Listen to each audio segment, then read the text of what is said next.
Assalamualaikum dan salam siaran untuk waktu ini. Kita dalam program bersama-sama dengan As-Salihin Trustee Berhad. Okey, saya Nazira Noran dan seperti biasa kita ada Tuan Haji Abdul Aziz Peru Muhammad yang merupakan Presiden atau Ketua Pegawai Eksekutif As-Salihin Trustee Berhad dan juga Puan Amna Fazilah Ismail, Timbalan Presiden As-Salihin. Assalamualaikum kedua-duanya. Assalamualaikum. Okey, baik. Hari ini kita nak cakap pasal hibah. Cakap pasal hibah bukan sekadar rumah, dan mungkin sebagai penjelasan pada awal topik kita ini, apa agaknya kepentingan hibah dalam kita nak merancang harta pusaka bagi orang Islam. Tapi sebelum itu, ramai orang confuse ni, orang keliru antara hibah dengan wasiat. Apa itu hibah, apa itu wasiat? Kita mulakan dahulu, Tuan Haji. Bismillahirrahmanirrahim. Assalamualaikum warahmatullahi taala wabarakatuh. Nazira, jadi ini soalan selalu orang tanyalah, apa beza hibah dengan wasiat? Wasiat tu kita akan menjalankan pesanan-pesanan dalam wasiat selepas orang tu meninggal. Hibah ni dia nak buat perancangan masa hidup. Jadi bila kita masih hidup tu, kita rasa kita nak bagi sesuatu kepada orang-orang yang tertentu. Macam saya kata umpamanya, kita nak bagi kepada anak angkat kita. Anak angkat kita boleh masuk dalam wasiat hanya golongan dalam proses 1/3 saja. Tapi kita nak bagi lebih, kita boleh bagi melalui proses hibah. Tapi dekat As-Salihin kita cerita pasal hibah.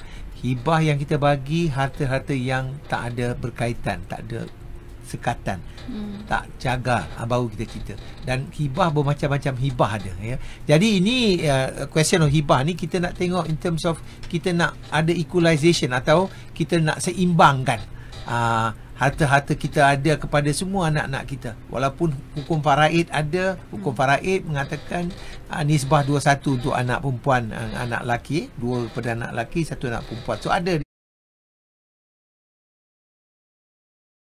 dia punya law, tetapi kita rasa yang lebih jaga kita lebih, yang lebih pantau kita, yang lebih bawa kita ke hospital anak perempuan kita. So kita rasa macam mana kita nak bagi lebih. Ini cara-cara yang kita boleh buat masa kita hidup, masa kita waras. Kita cerita tentang hibah. Dia macam lebih istimewa sedikit pemberiannya, mungkin lebih sikit daripada orang lain. Ada niat. Itu senang faham lah. Okey, baik.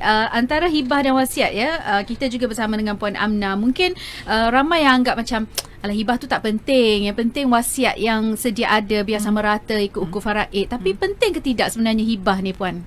Wasiat tu sebenarnya dia lebih kepada pentadbiran kan, pentadbiran untuk melaksanakan secara keseluruhan harta pusaka. Tetapi hibah ni dia lebih kepada macam Tuan Haji kata untuk pemberian aset-aset tertentu kepada beneficiary tertentu, di mana ia menjadikan kita boleh jadikan hibah ni sebagai satu instrumen yang untuk pengagihan yang lebih ideal tu ahli keluarga. So apa-apa memaksimumkan pemberian kepada beneficiary tertentu. Maksudnya apa yang tak boleh dicapai melalui pembahagian faraid, maka kita boleh buat di dalam pemberian hibah lah. So hibah bagi saya tu satu instrumen yang bagus dan perlu untuk certain orang sebagai satu tools perancangan harta pusaka supaya pengagihan tu boleh dibuat secara harmoni berdasarkan hasrat dan juga keperluan beneficiary tertentu lah. Okey, baik. Kalau cakap pasal hibah ni, biasa orang hibahkan apa, Puan? Biasa normal adalah hartanah, rumah, tanah. Tapi sebenarnya banyak aset lain yang boleh kita hibahkan. Yang perlu dihibah bagi saya adalah pegangan saham syarikat. Kalau kita ada syarikat, kita ada partnership, kita ada sendirian berhad, kita ada superproprietor. So penjagaan tu boleh dihibahkan supaya succession of the business tu boleh dilaksanakan. Maknanya boleh kita pastikan dapat pada orang yang betul. So business tak mati, boleh bertahan dalam tempoh yang lama lah. Business juga boleh pelaburan kalau ada wang simpanan dia macam boleh. Wasiat juga kalau kita tengok balik tu. Betul. Okey, tapi dia lebih awal sikit atau dia lebih istimewa mungkin? Macam mana Tuan Haji? Amin nak sambung apa Amnah cerita. Dia memastikan kepada seorang, dia memastikan kepada orang-orang yang tertentu dapat. Katanya kita buatkan surat ikatan amanah sekarang. Ya. Kalau kita spesifikkan Awal aset sikit, awal, masa spesifikkan hidup aset ni. masa hidup. Kita boleh buat tahu dalam wasiat, kata pesanan kita, korang janganlah gaduh, saham syarikat ni pada A, tapi itu tak tentu. Boleh jadi ada pertikaian antara keluarga. Tapi yang ini Hibah ni tak boleh nak pertikai dia orang kata. Dia tak pertikaian, dia dah bagi. As long as kita ikut dia punya ciri-ciri dia, ikut dia punya adat dia, macam mana kita nak buat, kita boleh laksanakan, itu tak ada masalah. Hibah kita menentukan, wasiat cuma pesanan kita dalam tu. Ada dia punya perbezaan, ya. Okey, baik, cakap pasal hibah bukan sekadar rumah. Okey, bersama-sama dengan Tuan Haji Abdul Aziz Pairu Muhammad dan juga Puan Amnah Fazilah Ismail, dan kita nak tahu kalau As-Salihin sendiri yang menyediakan proses ataupun pentadbiran hibah ni, apa yang disediakan ataupun produk deklarasi hibah As-Salihin yang disediakan, macam mana sebenarnya kaedahnya, Puan? Bila kita buat hibah tu, basically deklarasi hibah ni dia adalah satu dokumen pemberian, ya. Dia ada cukup, maknanya kita menggunakan konsep hibah, kita menggunakan konsep amanah dan juga kita menggunakan konsep wakalah. So maknanya dari segi konsep hibah tu kenalah mengikut syariahnya, dia cukup rukun hibah yang ditetapkan oleh hukum syarak, perlulah asetnya milik yang sempurna, ada donor, ada doni, ada ijab dan kabul, acceptance, offer and acceptance. Dari segi syariahnya tu kita kena comply rukun-rukunnya. So deklarasi hibah ni merupakan satu, sebut tadi kita menggunakan konsep amanah, di mana semasa hidup seseorang pemberi harta tu, pemilik harta menyatakan hasrat untuk memberikan spesifik aset kepada spesifik beneficiary, tetapi pindah milik aset tu berlaku apabila berlaku 3 event lah, sama ada pemberi itu meninggal dunia ataupun berlakunya dia sakit, TPD atau total permanent disable, barulah aset tu akan dipindah milik kepada beneficiary. Selama tempoh hidup tu, kita panggil dia sebagai tempoh amanah, aset tu akan dipegang oleh pemilik harta tersebut dan dia bertindak sebagai pemegang amanah. Itu kita kata kita dengan konsep amanah. Dan As-Salihin menggunakan konsep wakalah, di mana pemberi hibah tu akan melantik As-Salihin sebagai pemegang amanah dan juga memberi kuasa kepada As-Salihin untuk melaksanakan pindah milik apabila berlaku trigger event tadi, apabila berlaku mati, apabila dia sakit, untuk aset tu dipindah milik kepada beneficiary yang dinyatakan di dalam dokumen hibah. So secara holistik ni saya nak cakap, apa yang kita tawarkan dalam deklarasi hibah ni adalah jaminan pemberian hibah itu kepada beneficiary dan juga pelaksanaan dokumen hibah tu. Akta hibah tu boleh dipindah milik dengan sempurna, dipindah milik kepada beneficiary tanpa halangan lah, sebab kita ada instrumen wakalah tadi. Okey, dia bagi contoh mudah macam ni. Katalah si mati tu, yang dah nak hampir mati ni, jadi dia kata rumah ni akan jadi hak milik isterinya, contoh tapi dia dah maklum awal-awal supaya tak ada perebutan berlaku, tapi bila dah rasmi dah mati tu barulah boleh pindah milik nama kepada isterinya. Macam tu tapi dokumen kena buat di dalam keadaan kalau nak dekat mati tu, sebab kalau kita panggil maradul maut kan, dah tak boleh nak buat sebab dia dalam keadaan dua alam kan, sama ada okey ataupun tak okey. So bila nak buat dokumen tu, kita kena pastikan penghibah tu di dalam keadaan yang sihat, waras. Itu elemen yang penting. Takut dah hilang ingatan masa tu tak boleh tak boleh. Macam tu kita kena fikirlah, macam tadi Amnah cakap, kami sebagai As-Salihin, kami sebagai pemegang amanah gantian, ganti kepada yang pemberi. Jadi bila pemberi akad, dia main dua peranan. Satu sebagai ownership masih dia sebagai pemegang amanah pada harta yang dia nak bagi. Umpama dia nak bagi pada anak perempuan dia. Jadi dia jadi pemegang harta. Jadi bila jadi pemegang harta yang dia bagi, niat dia dah buat, dia tak boleh sentuh lah. Betul, anak tu dah dapat akad buat. Dan kami akan take over bila dia meninggal. Kita akan jalan laksanakan peraturan-peraturan syarat-syarat dalam surat ikatan amanah tu. Kalau cakap mulut saja dia tak boleh, walaupun semua ada masa tu. Dengar rumah ni akan jadi hak milik sekian-sekian. Kalau saya mati contoh, tak boleh boleh. Kalau orang saya lain setuju, tak ada masalah. Tapi kalau ada salah seorang tak setuju, masalah. Boleh lah. Kalau tak ada masalah. Kalau kita kata tak apa, kau ambil, tak ada masalah. Ada persetujuan waris, tak ada masalah. Cuma Allah dah turun surah Nisa, dia sebut ini pasal tahu tahu tak akan ada persetujuan. Itu dia kata this is the law.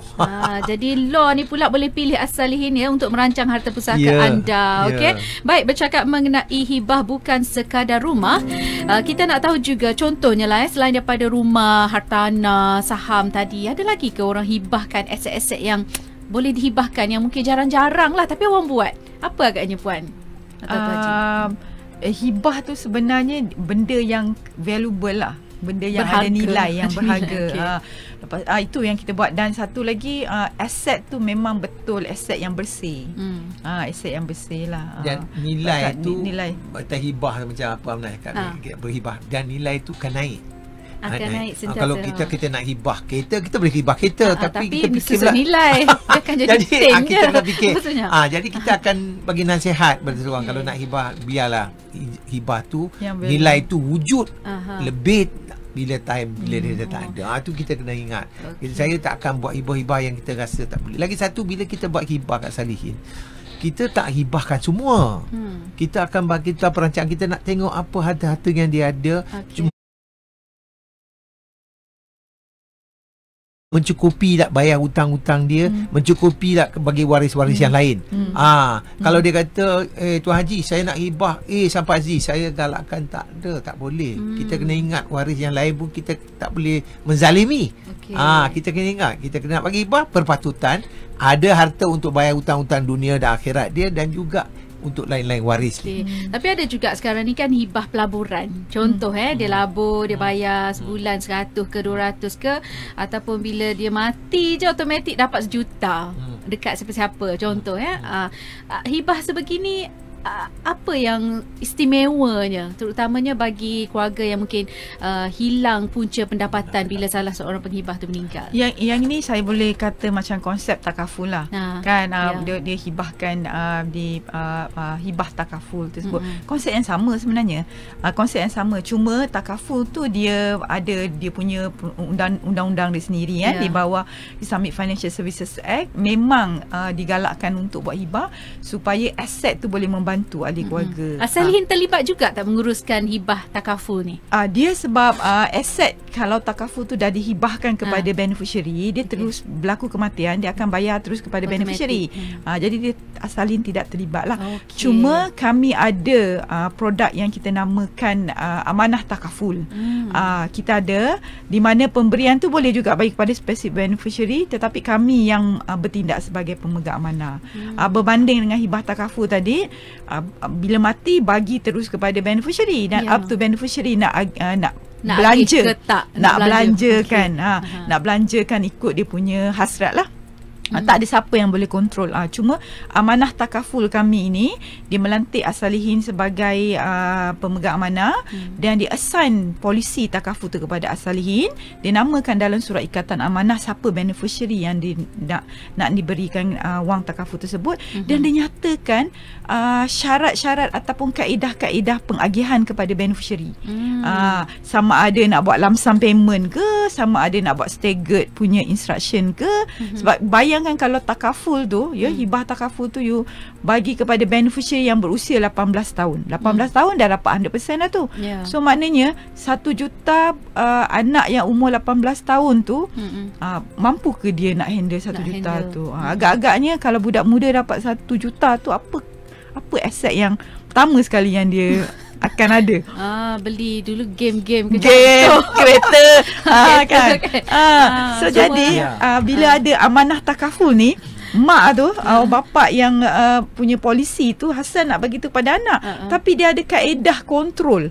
Dia kontrol, dia ada elemen kontrol dengan preserve takaful tu punya duit tu, supaya anak ni tak joli lah kita panggil kan. Kita kata tak joli. So ada structured pemberian mungkin setiap bulan sekian-sekian amountnya, supaya 1 juta tu boleh bertahan lama. Bukanlah 1 juta tu hanya boleh bertahan 5 tahun. Contoh. Kalau boleh sepanjang dia belajar, dia kerja, nak beli rumah, nak beli kereta tu belilah. Itu kalau arahannya boleh bagi. Kalau pemberi hibah tu waras, tahu tentang kenapa perlu duit ni. Pasal duit ni bukan untuk ni, dia kita untuk legacy dia cakap. Okey. Kadang-kadang nak bagi kat cucu dia. Betul. Certain portion kata nak bagi cucu nak hantar pergi sekolah. Ni duit dia. Hasrat dia nak bagi cucu. Pada anak dia bagi sekian. Kata saya nak bagi pada second generasi saya. Melalui takaful. Boleh juga amanah. macam Boleh, tu. boleh. Amanah boleh orang kata tunjuk ajar juga.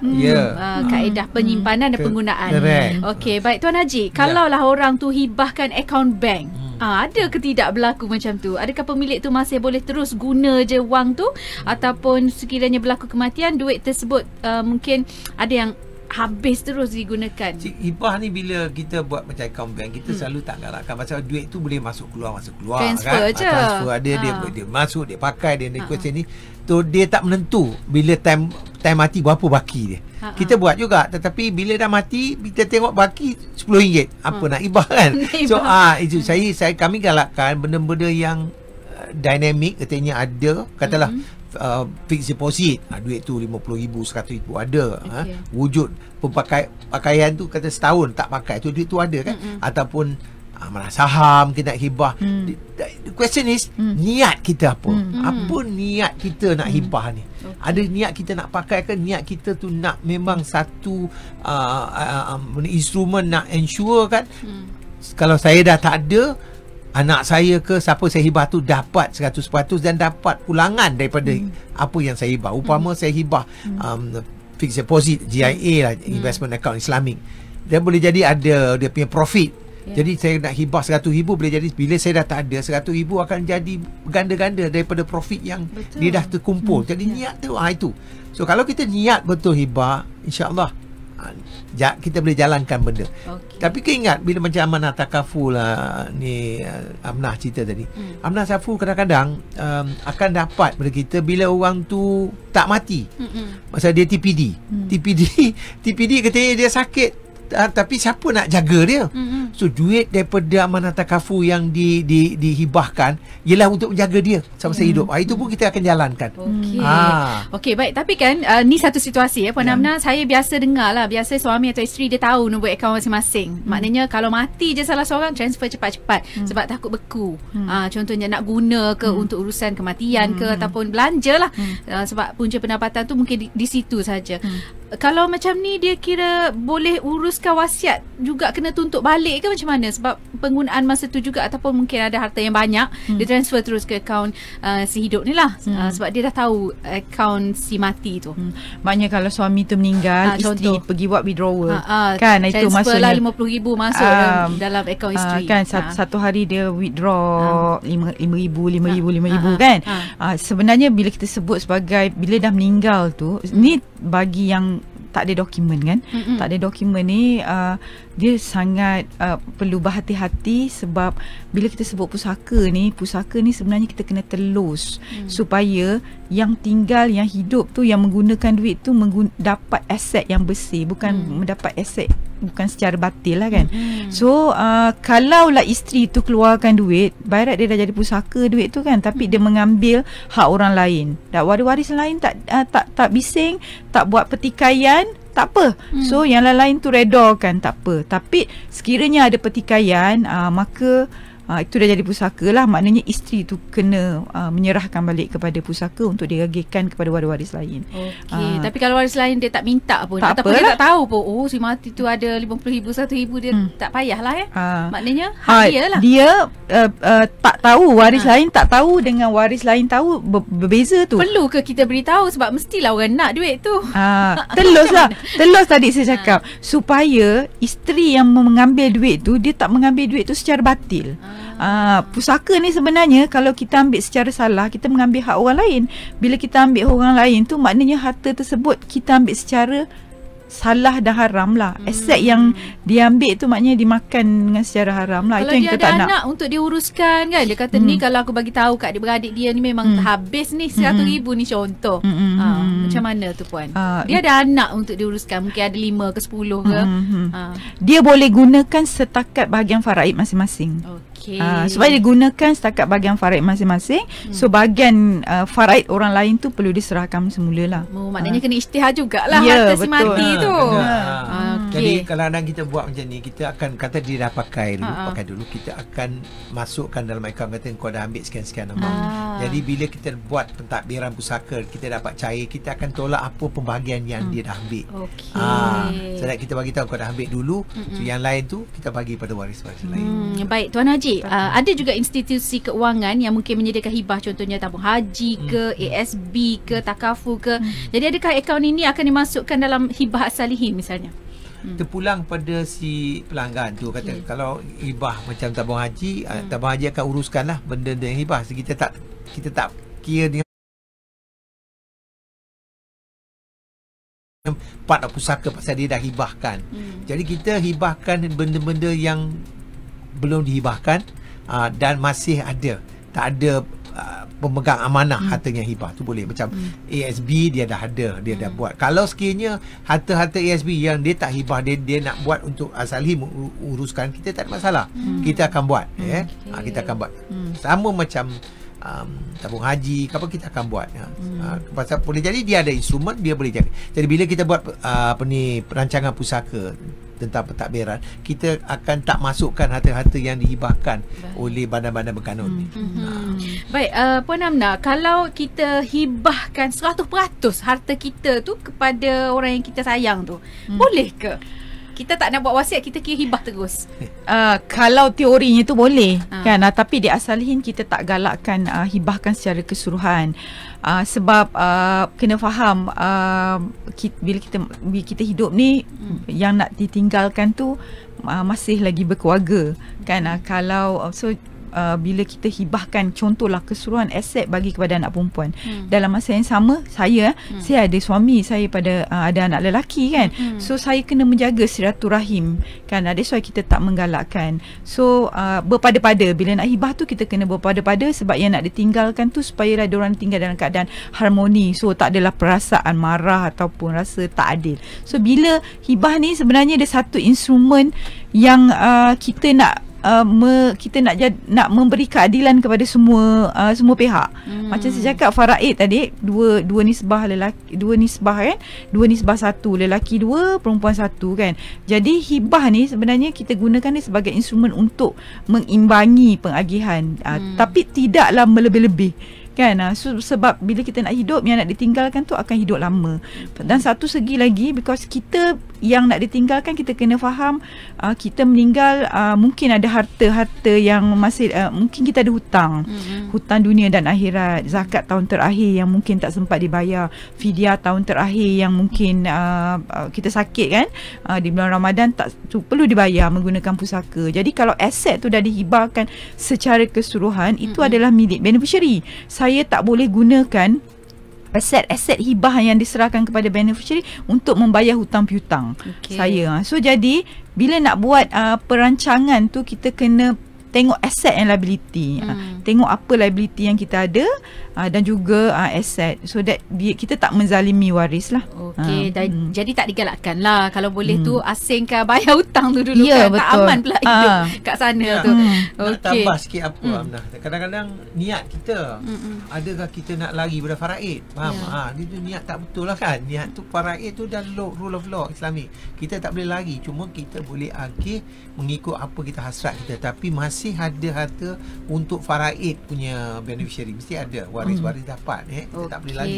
Baik, kita nak bercakap lagi mengenai hibah bukan sekadar rumah ya, bersama dengan Tuan Haji Abdul Aziz Pairu Muhammad, Presiden as-salihin Trustee Berhad, dan juga Puan Amnah Fazilah Ismail, Timbalan Presiden as-salihin Trustee Berhad. Kita nak sambung lagi selepas ini ya. Kita nak tahu juga, katalah dah hibah dah ni, dah tulis nama, dah bagi dah dekat orang yang disayangi ni, special ni, tapi ada pula waris tak setuju, dengki, hati nak juga katanya. Jadi apa agaknya ya boleh dilakukan? Adakah ianya akan jadi lambat ke, ataupun apa masalah ini? Mungkin as-salihin boleh kongsi. Kita kembali lagi selepas ini.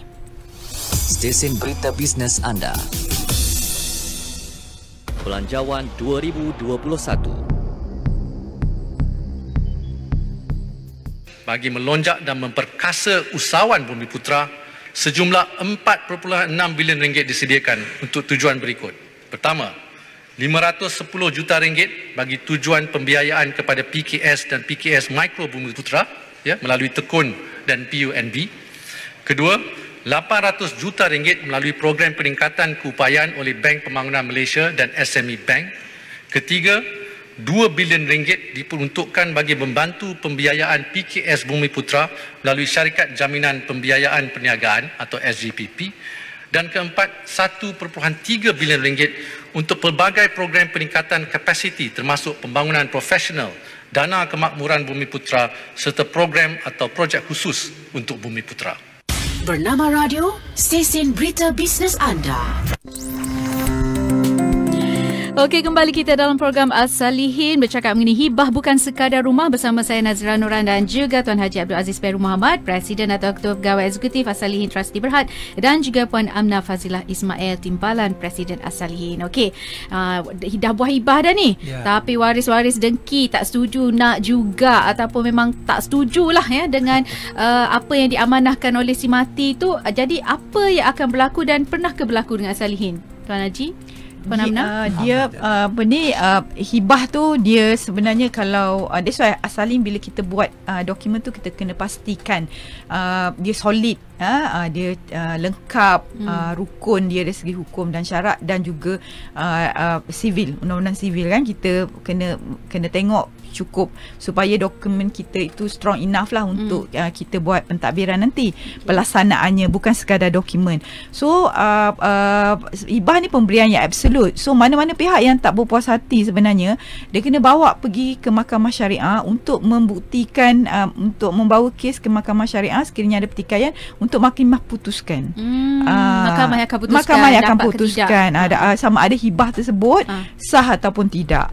So jadi bermakna bila kita buat dokumen tu kita kena pastikan dokumen kita kuat. Hukum dari segi undang-undangnya, dari segi hukum syaratnya supaya boleh dilaksanakan, supaya mahkamah akan menerima dokumen tersebut sebagai dokumen yang sah. Pengalaman As-Salihin sendiri tu Haji, banyak ke yang tak setuju? Tak setuju, kita pun tak ada. Tak ada lah tak ada. Tapi memang tak puas hati ada. Tak puas hati ada. Tapi setuju kalau kita ikut macam apa tu Amnah cakap peraturan sampai sekarang lah kita dah 16 tahun tu tak adalah masalah yang hibah kita ditolak. Wasiat tu yang jadi lambat. Hibah tu tak ada masalah. Tak ditolakkan. Jadi bila kita buat pentadbiran, kita kat As-Salihin bila kita buat pentadbiran, kita akan tengok harta-harta yang hibah, harta-harta dalam pusaka. Bila kita dapat surat kuasa. Jadi yang hibah kan kita jalankan mengikut atau cara hibah. Yang pusaka kita jalankan pusaka. Jadi kita kat As-Salihin kita tak buat stand alone. Kalau boleh buat hibah kita tak buat. Kita akan buat dua-dua sekali. Bila kita buat dua-dua sekali kita tahu bila kita nak penakbir tu harta-harta apa dalam pusaka, harta-harta apa dalam hibah. Okey. Baik, di As-Salihin sendiri ada tak hibah perniagaan? Contohnya ambil alih perniagaan ke ataupun keuntungan ke ataupun apa-apalah aset yang ada dalam perniagaan tu. Ya, kita sangat menggalakkan orang untuk buat hibah perniagaan. Kan supaya kesinambungan bisnes tu dapat diteruskanlah bila business owner tu meninggal. Sebab hibah perniagaan ni dia jadikan satu instrumen yang solid sebenarnya untuk pastikan kesinambungan syarikat. Sebab kalau kita bahagi ikut faraid, dia akan berlaku fragmentation tau, pecahan saham kepada banyak beneficiary berdasarkan hukum faraid kan. Sedangkan beneficiary dalam waris faraid tu tak semuanya sebenarnya mahir dalam berbisnes. Tak tahu pun macam mana nak menjalankan bisnes. Sama ada mungkin juga tak minat kan. That's why hibah perniagaan ni kita galakkan supaya beneficiary yang nak diberi tu adalah beneficiary yang betul-betul layak untuk run the business. Dan bila pemilik tu nak bagi melalui hibah kepada beneficiary, dia kena pastikan dia latih beneficiary tersebut. Baik. So saya cakap kita menggalakkan supaya bisnes boleh bertahan. Baik. Ini situasi juga ni. Biasa suami isteri dia beli sesuatu harta tu harta bersama. Nama suami ada, nama isteri ada. Adakah hibah tu boleh diguna bagi memastikan dapat harta tu secara keseluruhan kalau salah seorang tu meninggal, Tuan Haji? Kami selalu galakkan suruh buat surat ikatan persetujuan antara suami isteri atas pencarian. Katanya itu instrumen yang lain itu menyenangkan yang 50% yang suami itu pergi terus pada isteri. So tak boleh lah hibah. Boleh. Hibah boleh tapi kena harta tu tak bercagar. Tak bercagar. Tak ada hutang kat Salihin kita kata tak bercagar, tak berhutang. Tapi yang instrumen yang memang yang tempat tuju pada tujuan Nazira tadi, harta pencarian itu yang instrumen yang kita galakkan. Kalau harta tu tak habis bayar lagi tak boleh lah. Kena selesai dulu. Boleh melalui harta pencarian tadi, tapi tidak boleh melalui hibah. Tak boleh. Tapi saya nak tambah sikit hibah tadi. Jadi hibah tu kadang kita macam kesinambungan penyagaan. Jadi bila si ayah tu nak buat, dia nak tengok apa-apa aset-aset yang dia ada. Katanya dia kata okey, aset penjagaan ni anak saya yang sekarang berniaga dengan saya, ikut saya, saya bagi aset ni. Dia buat perancangan. Aset ni dia bagi pada anak. Lepas tu dia tengok okey berapa persen daripada total aset dia penjagaan. Lepas tu yang lain tu boleh jadi dia bagi lain-lain untuk anak-anak lain. Dia nak seimbangkan supaya tak ada masalah. Anak ni dapat penjagaan, anak ni dapat rumah, anak ni dapat kereta. So dia seimbangkan selain daripada pengagihan mengikut wasiat. Okey. Baik, katalah hibah tu dibatalkan, contohnya misal kata pemilik menjual harta sebelum dia meninggal secara senyap. Tu macam mana? Sebab hibah biasa masa tengah hidup. Dia bagaimana? Kalau misal kata nak batal lah, nampak dia ni macam gila harta pula kan. Tapi rupanya dia dah jual dah harta tu. Macam mana? Sebenarnya kalau pemberian hibah dari ibu bapa kepada anak ataupun datuk kepada cucu tu, kalau dia menjual aset tu, dia dah consider dia membatalkan hibah tersebut. So tak ada lah hibah. So dia tak ada hibah lah. So maknanya hibah on paper lah, tapi aset tu dah revoke lah. Dia dah revoke. Kadang-kadang anak tu anak tanggang ke, dia rasa menyesal pula bagi hibah dekat anak tanggang ni kan. Tapi tak boleh buat apa lah, sebab dia dah jual benda tu. Tak, kalau dia nak cancel pun boleh. Kalau dia tak jual, kalau dia nak batalkan boleh. Kalau tak jual tak apa lagi. Tak apa. Kalau dia jual pun duit jualan tu dia punyalah. Pasal hasrat dia kata saya tak nak bagi pada anak yang luar daripada anggapan dia kan. Okey, susah juga ni. Dia boleh batalkan pada bila masa pun. Okey. Baik, kita tahu kempen As-Salihin mengenai bulan hibah amanah. Mungkin boleh kongsikan dengan lebih lanjut Puan Amnah, apa yang agaknya konsep amanah yang diterapkan dalam hibah As-Salihin ni? Kita punya konsep, saya sebenarnya tadi dah explain lah pasal konsep kita, di mana pemilik harta tu membuat hibah aset kepada beneficiary dan dia melantik As-Salihin ni sebagai pemegang amanah dan juga pemegang kuasa untuk memegang aset tersebut dan melaksanakan pindah milik. So maknanya selagi mana pemilik harta tu masih hidup, beliau akan bertindak sebagai pemegang amanah utama yang akan menguruskan aset tersebut. Bila dia dah tak ada ataupun dia sakit, As-Salihin akan menggantikan tempat beliau sebagai pemegang amanah. Kita akan ikut tema dan syarat apa yang dinyatakan dalam dokumen hibah tersebut, dan kita akan laksanakan, As-Salihin lah sebagai pemegang amanah ni yang akan melaksanakan pindah milik kepada beneficiary. Baik. Itu konsep kita lah. Maknanya pindah hibah tu tidak berlaku pindah milik selagi mana pemegang pemilik harta tu masih lagi hidup. Okey. Saya nak tambah sikit. Jadi macam Nazira cerita tentang bulan hibah. Kami daripada As-Salihin ni, saya nak galakkan kepada orang Islam kat luar, jangan fikir wasiat saja. Fikir dari sudut perancangan keseluruhan aset dan liability kita. Daripada keseluruhan, jangan fikir ada wasiat. So kita bila cerita wasiat, kita cerita benda-benda yang kita dah tak ada. Kita lantik, okey kau agihlah. Tapi dalam sudut perancangan kita kena fikir panjang. Macam mana kita nak tengok kesinambungan harta kita sampai cucu cicit kita, apa kita kena buat. Itu kita buat perancangan dari sudut legacy, dari sudut penjagaan hibah, banyak-banyak instrumen, takaful, amanah, banyak-banyak kita ada. Jadi bila saya sebut kat sini, saya nak orang Islam make sure harta-harta yang kita ada sekarang akan ada berkekalan untuk bukan generasi kita, generasi keseterusnya. Jadi nama datuk nenek tu masih ada. So kita nak fikir jadi dia tak jual harta tu habis macam tu je. Kita nak tengok harta tu, kalau Haji Ahmadnya masih dalam keluarga Haji Ahmad pun 3 generasi. Itu perancangan. Okey, baik. Akhir sekali Puan Amnah, mungkin siapa yang perlu buat hibah, adakah semua perlu buat hibah, dan kelebihan menulis hibah di As-Salihin? Sebenarnya hibah ni taklah semua orang wajar membuat hibah kan. Sebenarnya kalau tak family ada harta nak hibah. kalau tak ada harta ataupun family member dia ideal. Kan rasa family member dia tak ada apa, semua anak lelaki. Kalau ada pun anak lelaki dengan anak perempuan, dia rasa family dia dah cukup secara keperluan. Jadi orang yang wajar membuat hibah ni adalah orang yang ada anak bawah umur. Kan sebab keperluan anak bawah umur tu lebih orang yang ada anak OKU, kan, anak kelainan upaya. Sebab kalau anak kelainan upaya tersebut adalah anak perempuan kan, dia dapat sikit, dan dalam masa yang sama tak ada anak lelaki, so bahagiannya pergi ke outsider kan. Orang yang ada bisnes, orang yang ada bisnes, orang yang hanya ada anak perempuan, dan orang saudara baru kita mualaf. Okey, baik, itu kan. Dan bagi mana-mana pihak yang ada anak lelaki dan anak perempuan tetapi ada hasrat yang khusus nak bagi pemberian yang istimewa khusus kepada jadi perlulah ada hibah. Baik, akhir sekali Tuan Haji, macam mana cara nak hubungi As-Salihin bagi mereka berminat nak menghibah dan juga mewariskan harta-harta yang mereka ada? InsyaAllah Kalau minat, saya rasa semua kena minat lah nak buat perancangan. Kontaklah kami dekat 0378809595. 0378809595 ataupun cawangan-cawangan kami daripada Johor Bahru, dekat Kelana Jaya, Petaling Jaya, dekat Pulau Pinang, kat Seberang Jaya, dekat Kota Baru dan juga kat Kuantan.